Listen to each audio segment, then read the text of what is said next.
진짜 교회는 주님의 촛대가 머무는 교회입니다. 아무리 우리가 많이 모여서 그럴듯하게 폼 잡아도 주님의 촛대가 떠난 교회는 더 이상 교회가 아닙니다. 주님의 촛대가 이곳에 머물러져서 그 촛대를 통해 밝혀지는 빛으로 우리를 살필 때에 우리의 부족함을 깨닫고 우리의 잘못을 깨달으면서 그것을 보완하고 회개할 때에 더 좋은 교회, 더 좋은 성도가 될 수 있는 것입니다. 여러분, 그러면 어떻게 주님의 촛대가 머무는 교회, 주님의 가슴속에 디자인되었던 바로 그 교회가 될 수 있을까? 저는 그 답을 오늘 본문에서 찾아보려고 합니다. 예수님이 제자들과 함께 지내는 동안 예수님은 제자들에게 자기의 죽음과 부활에 대해서 누누이 수도 없이 말씀하셨어요. 그러나 제자들은 예수님의 부활을 믿지 못했던 것 같습니다. 여러분, 믿음이 없을 때 나타나는 가장 대표적인 현상이 뭔지 아십니까? 두려움입니다. 믿음이 없을 때 나타나는 대표적인 현상이 두려움입니다. 오늘 본문 요한복음 20장 19절을 보세요. 앞부분을 보시면 빨간 글씨로 되어 있어요. 이날 곧 안식 후 첫날 저녁 때에 제자들이 유대인들을 어떻게 두려워하여 모인 곳의 문을 닫았더니. 여러분, 두려움은 세상을 향한 문을 닫게 만듭니다. 남편에 대한 두려움이 남편에 대한 아내의 마음을 닫게 만들어요. 아내의 비난에 대한 두려움이 아내에 대한 남편의 마음을 닫게 만들어요. 자녀들이 부모에게 야단 맞을 것에 대한 두려움이 부모의 말이 마음에 들어오지 않도록 닫게 만들어요. 교회와 성도는 세상과 차단되면 안 됩니다. 세상을 예수 그리스도의 사랑으로 품을 수 있어야 됩니다. 두려움에 떠는 제자들에게, 그래서 세상과 단절하고 문을 꼭꼭 걸어 잠그고 있는 제자들에게 예수님께서 세 가지 말씀을 하십니다. 그 첫 번째가 19절 뒷부분에 나옵니다. 예수께서 가운데 오사 서서 이르시되 뭐라고 하셨어요? 너희에게 평강이 있을지어다. 너희에게 평강이 있을지어다. 여쭙습니다. 사랑하는 성도 여러분, 요즘 평안하십니까? 정말 성경이 보장해 주는, 예수님이 약속해 주신 그 평강이 내 삶을 다스리고 있습니까? 아니면 근심과 걱정과 염려와 두려움 가운데 여전히 살고 있는 건 아닙니까? 혹이라도 내가 그렇게 살고 있다면 이 시간 주님이 주시는 이 축복의 말씀이 저와 여러분의 마음 안에, 가정 가운데, 새 일터 가운데 이루어지기를 주님의 이름으로 축복합니다. 두려움의 가장 큰 해로움이 뭡니까? 두려움이 끼치는 가장 해로움이 뭡니까? 그건 우리 안에 평안을 빼앗아가는 거예요. 평안이 없는 상태, 평안을 빼앗겨서 평안이 없는 상태를 다르게 표현하면 뭘까요? 스트레스 받는 상태라고 표현할 수 있을 거예요. 내 건강 상태가 자꾸 염려가 돼서 내 건강을 생각하면은 마음의 평안이 없어져요. 그건 나의 몸에 대한 염려 때문에 스트레스 받고 있다는 증거예요. 지금 내 아이의 모습을 보면 공부하라고 해도 공부하지 않고 맨날 텔레비나 보고 게임이나 하고 맨날 밤늦게 돌아다니고 앞으로 저 아이가 어떻게 될 건가 그걸 생각하면 염려밖에 없어요. 그 염려가 내 마음의 평안을 뺏어간 거예요. 그러면서 그 아이에 대한 염려가 나에게 스트레스를 주고 있는 거예요. 재정에 대한 염려가 있어요. 앞으로 내 사업이 잘 될 건가? 재정적으로 어려운 일이 생기면 어떡하나? 그 재정에 대한 염려가 나에게 지금 스트레스를 주고 있는 것이지요. 근데 여러분, 이 평안을 두려움에게 도둑질 당함으로써 오는 스트레스가 우리에게 얼마나 해로운지 아십니까? 두려움에게 도둑질 당한 평안이 없어져서 이 평안을 두려움에게 도둑질 당해서 내가 스트레스 받고 있는 상태로 되는 것이 우리에게 얼마나 해로운지 아십니까? 여러분, 두려움에서 빼앗긴 그 평안이 우리를 스트레스로부터 공격당하게 만들고 그 스트레스가 우리의 면역력을 떨어뜨리고 모든 몸의 문제를 일으키는 중요한 요인이 된다는 거예요. 정말 두려움을 이겨내는 유일한 길이 있다면 모든 것들을 다스리고 통치하시는 전지전능하신 우리 하나님을 믿는 데 있는 줄 믿습니다. 말씀으로 육신으로 오셔서 하나님의 말씀대로 살아냄으로써 하나님의 은혜와 축복을 받는 길, 구원의 길을 보여주신 예수 그리스도께 내 삶의 모든 문제를 맡기고 그분의 말씀을 따라 사는데 구원의 길이 있는 줄 믿습니다. 그 예수님이 요한복음 14장 1절에서 이렇게 말씀하세요. 같이 한번 읽어봐 주시겠습니까? 너희는 마음에 근심하지 말라. 하나님을 믿으니 또 나를 믿으라. 마태복음 11장 28절에서는 또 이렇게 말씀하십니다. 다 같이요. 수고하고 무거운 짐진 자들아 다 내게로 오라. 내가 너희를 쉬게 하리라. 할렐루야. 믿으시기를 바랍니다. 내 인생의 모든 무거운 짐을 예수님께 가져가고 그분 안에서 쉴 때에 모든 두려움을 이겨내고 평강의 복을 누릴 수 있는 거예요. 모세의 뒤를 이어 지도자가 되자 여호수아의 마음에 두려움이 확 몰려왔어요. 그 두려움에 떠는 여호수아에게 하나님께서 친히 해주신 말씀이 여호수아서 1장 7절에서 9절의 말씀이에요. 여호수아야, 오직 마음을 강하게 먹고 극기 담대해서 나의 종 모세가 너에게 명령한 그 율법을 다 지켜 행하고 율법에서 좌로나 우로나 치우치지 말아라. 그래야만 어디로 가든지 어떻게 된다? 형통. 어디로 가든지 형통하는 게 평안의 복입니다. 8절.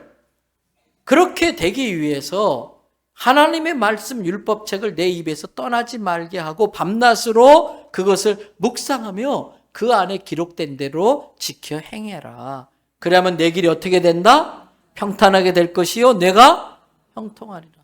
내 인생 남은 길이 평탄하고 형통한 게 은혜이고 그게 평강의 비결인 것입니다. 그러면서 9절 이렇게 말씀하십니다. 내가 내게 명령한 것 아니냐? 말해놓고 지키지 못하고 공수표 튀고 뻥이나 치는 그런 사람들과 달리 말한 그대로 지키는 나 여호와가 너에게 분명히 약속한다. 강하고 담대하고 두려워하지 말며 어떤 경우에도 놀라지 말아라. 네가 어디에 가든지 어떤 상황에 처하든지 온 세상 걸 다스릴 수 있는 나 여호와 하나님이 어떻게 해주신다? 너와 함께합니다. 너와 함께하는 게 능력인 것입니다. 전에도 말씀드렸었어요. 우리 집 큰애가 7살이나 8살 때쯤 됐을 것 같아요. 어느 날 제 손잡고 길을 가다가 아빠 잠깐 기다려보래요. 그리고 제 옆에 있는 한 5학년이나 6학년 될 만한 덩치를 가서 발로 뻥 차고 오는 거예요. 야, 너 왜 그래? 그랬더니 저 형이 자기를 괴롭혔대요. 아버지 옆에 있으니까 백 믿고 가서 발로 찬 거예요. 걔가 하나 모르는 게 있었어요. 아버지가 항상 저랑 같이 안 다닌다는 거. 그래서 그 큰애 데려다가 아이스크림 사주고 동생 잘 데리고 놀으라고 그랬어요.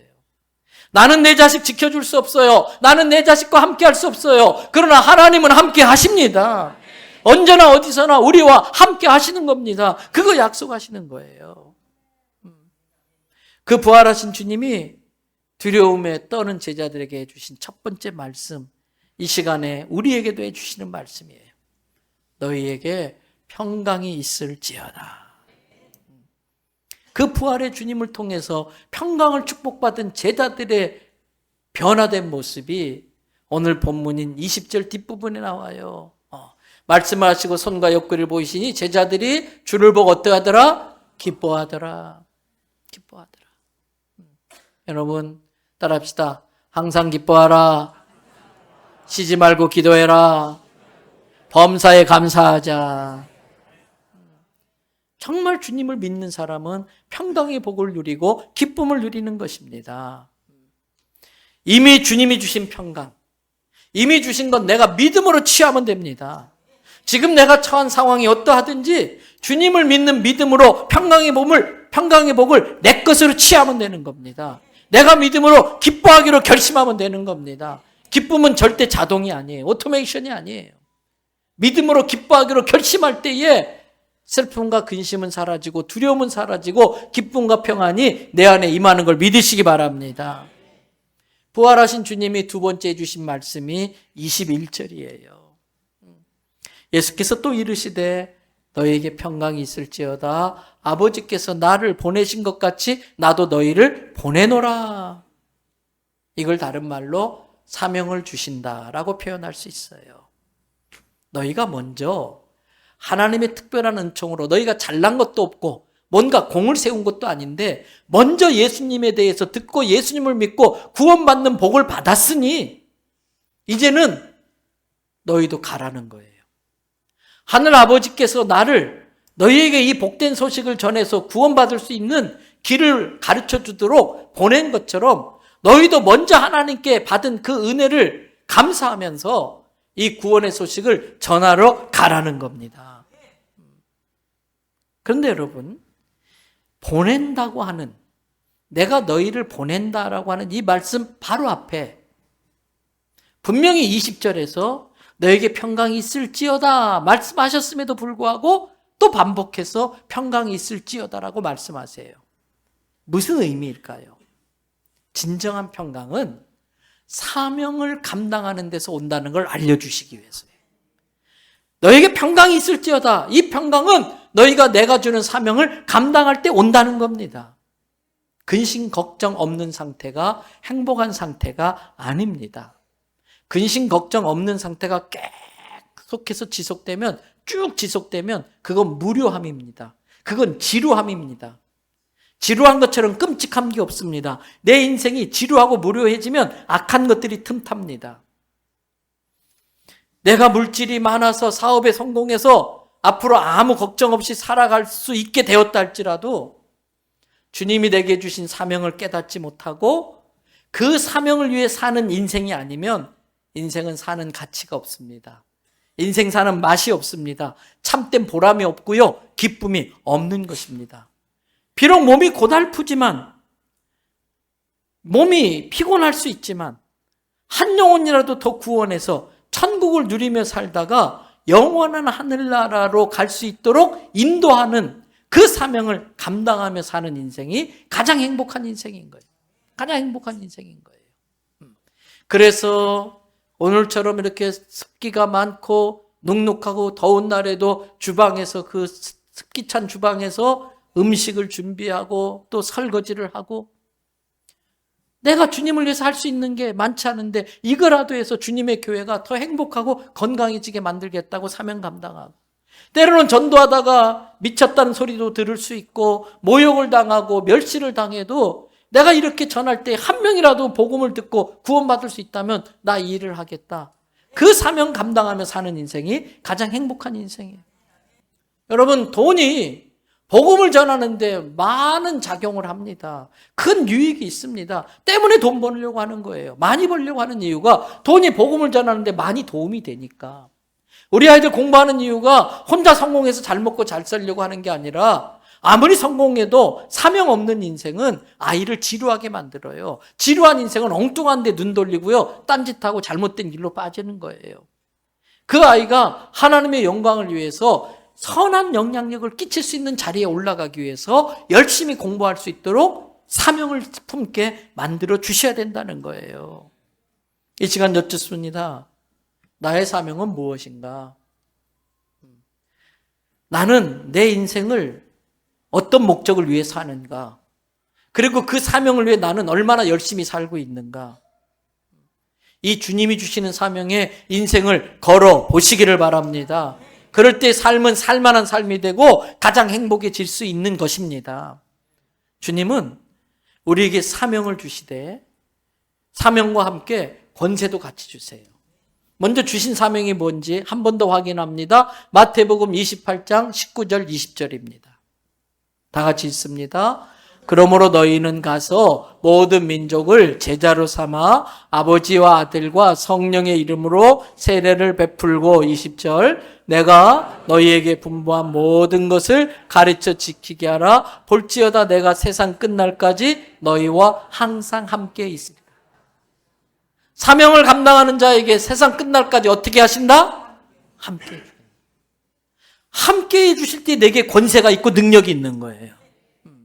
주님이 함께 할 때 내 마음에 평강이 찾아오는 거지요. 우리 아이가 아버지가 함께 할 때에 담대하게 그 자기보다 덩치 큰 영을 발로 찰 수 있었던 것처럼 육신의 부모는 나와 함께 하지 못하지만 내 영의 부모이신 하나님은 언제나 어디서나 어떤 경우에도 나와 함께 하신다는 거예요. 그러면서 주님이 해주신 세 번째 말씀. 부활하신 주님이 두려움에 떠는 제자들에게 해주신 세 번째 말씀이 22절이에요. 이 말씀을 하시고 그들을 향하사 숨을 내쉬며 이르시되 뭐라고요? 성령 받으라.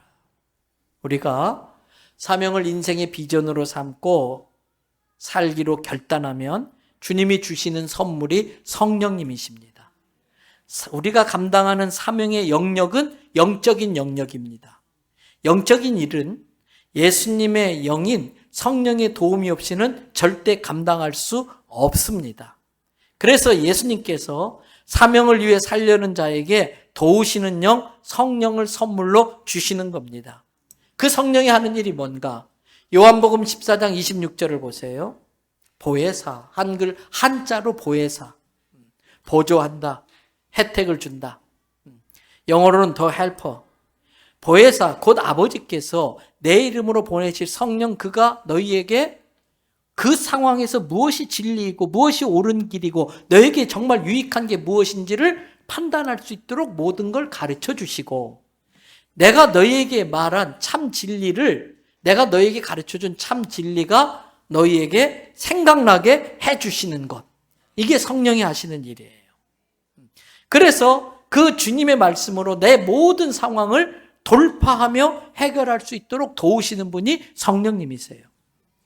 그러면서 그 성령께 인도함을 받을 때에 주시는 놀라운 담보, 보장이 있는데 그게 평안이에요. 그래서 26절 다음에 바로 27절 말씀을 하세요. 27절 말씀 다 같이 읽습니다. 평안을 너희에게 끼치노니 곧 나의 평안을 너희에게 주노라. 내가 너희에게 주는 것은 세상이 주는 것과 같이 아니하리라. 너희는 마음에 근심하지도 말고 두려워하지 말아라. 내가 너희에게 사명을 감당할 수 있도록 성령님을 줄 거야. 그 성령님은 세상이 주는 짝퉁 평화와는 비교가 안 돼. 급이 안 돼. 그러면서 그 성령님을 믿는 믿음이 너희의 마음의 근심과 두려움을 다 몰아내고 너희에게 평안을 줄 거라고 말씀하세요. 그러면서 우리에게 엄청난 권세를 주시는데 그게 23절입니다. 23절 말씀 보세요. 너희가 누구의 죄든지 사하면, 용서하면 용서되어질 것이고 누구의 죄든지 그대로 두면 그대로 있으리라. 야, 이거 엄청난 거 아니에요? 웬일이래요? 내가 어떤 사람의 죄를 용서하지 않고 그대로 놔두면 그 죄가 그냥 있다는 거예요. 내가 용서하면 용서가 된다는 거예요. 근데 오해하시면 안 됩니다. 우리에게 죄를 용서할 수 있는 권세가 있다는 뜻이 아니라 우리가 전하는 말씀에 그런 권세가 있다는 거예요. 그래서 우리가 전하는 주님의 말씀을 믿고 받아들이면 그 사람의 죄가 용서되어질 것이고, 우리가 전했어도 듣지 않으면 그 사람의 죄가 그대로 남아 있다는 뜻이에요. 때문에 우리가 하나님의 말씀을 전하고 안 전하는 것은 엄청난 차이가 있습니다. 내가 하나님의 말씀을 전할 때 그 영혼이 죄 용서함 받고 구원받을 수도 있고, 전하지 않음으로 죄가 그대로 있어서 구원받지 못하게 되는 놀라운 결과들이 내가 전하느냐 전하지 않느냐에 달려있다는 거예요. 때문에 우리는 전하지 않을 수 없는 거지요. 이제 말씀을 마무리하려고 합니다. 예수님은 우리를 복음 전도자로 보내면서 엄청난 권세도 같이 주어서 보냅니다. 앞에서 말씀드린 제사하는 권세와 함께 마가복음 16장 15절에서 20절 말씀을 보세요. 또 이르시되 너희는 온 천하에 다니며 만민에게 복음을 전파하라. 16절에 너희가 전하는 복음을 믿고 세례를 받은 사람은 어떻게 된다? 구원을 얻을 것이지만 믿지 않는 사람은 이미 죄가 정해져 버렸다. 정죄 받으리라. 그러면서 너희가 전하는 말씀을 믿는 자들에게는 이러한 표적들이 나타날 텐데 곧 그들이 내 이름으로 어떻게 해요? 귀신을 주세요. 여러분, 사람은 영적 존재예요. 때문에 영적 세계의 영향력을 받지 않을 수 없어요. 눈에 보이지 않는 영적 세계가 눈에 보이는 물리 세계를 지배합니다. 때문에 영적 세계에서 승리해야 육적 세계에서 승리할 수 있어요. 인생의 모든 불행한 요인들은 영적 세계에 보이지 않는 세계에 악한 영들의 역사가 있어요. 그래서 예수님께서 내 이름으로 귀신을 쫓아내며 그런 거예요. 때문에 여러분의 삶에 힘들고 어려운 일이 있을 때에, 여러분의 마음을 우울하게 만들 때에, 누군가가 여러분을 힘들게 할 때에 사탄아 물러가라 명령하셔야 돼. 근데 남편 얼굴에 대고 사탄아 물러가라 그러면 큰일 나요. 겉으로는 아주 부드럽고 온유하게, 그러나 지금 남편의 마음을 강팍하게 만들고 아내의 마음을 우울하게 만들어서 자꾸 좌절하게 만드는 뒤에서 투정하는 어둠의 권세는 예수 이름으로 명하노니 묶임받고 물러갈지어다. 그렇게 기도하면서 온유함으로 대해야 되는 거예요. 또 새 방언을 말하며, 예수 믿고 나서 나타나는 가장 대표적인 현상 중에 하나가 언어의 변화예요. 두 가지의 언어, 복음을 전하는 말, 그리고 축복과 감사의 말. 예수 믿고 나면, 정말 남편이 예수 믿으면 아내를 막 저주하던 말이 축복의 말로 바뀌어요. 아내가 정말 예수님 만나면 남편을 원망하던 말이 감사의 말로 바뀌는 거예요. 그리고 기회 있을 때마다 지자랑하는 사람, 자기 잘난 척하는 사람 바뀌어요. 예수 자랑하는 사람으로 바뀌는 거예요. 복음을 전하는 거예요. 그리고 18절, 뱀은 사탄을 의미해요. 뱀을, 그전까지는 사탄에게 놀아나는 사람이 오히려 사탄을 좌지우지할 수 있고, 무슨 독을 마실지라도 해를 받지 않고 병든 사람에게 손을 얹은 즉 나으니라. 믿으시기를 바랍니다. 그리고 예수님이 19절에 이렇게 사명을 주시고 사명을 감당하는 자에게 권세를 약속하신 다음에 하늘나라 올라가시고 지금은 하나님 보좌 우편에 앉으셨어요. 그리고 뭐 하십니까? 우리가 드리는 기도를 예수님이 중보하고 계세요. 우리가 드리는 기도를 하나님께 아뢰서 우리의 기도가 응답되도록 계속해서 우리를 돕고 계시는 것이지요. 그리고 20절에 이렇게 주님께로부터 두려움을 몰아내고 평강을 가지고 주신 사명 따라서 성령의 능력에 의지하여 제자들이 세상에 나가서 전파할 때에 복음을 전하는 그 자리에 주께서 함께 역사하셔요. 그러면서 우리가 전하는 말씀이 진리라고 하는 것을 확실히 증명할 수 있도록 복음을 전하는 자들을 통해서 많은 표적과 능력을 나타나게 하시는 거예요. 성도 여러분, 이 믿음을 가지고 다시 한번 주님이 약속한 평안을 누리면서 복음 증거를 우리의 사명으로 감당할 수 있도록 성령으로 충만해지는 시간 되기를 주님의 이름으로 축복합니다.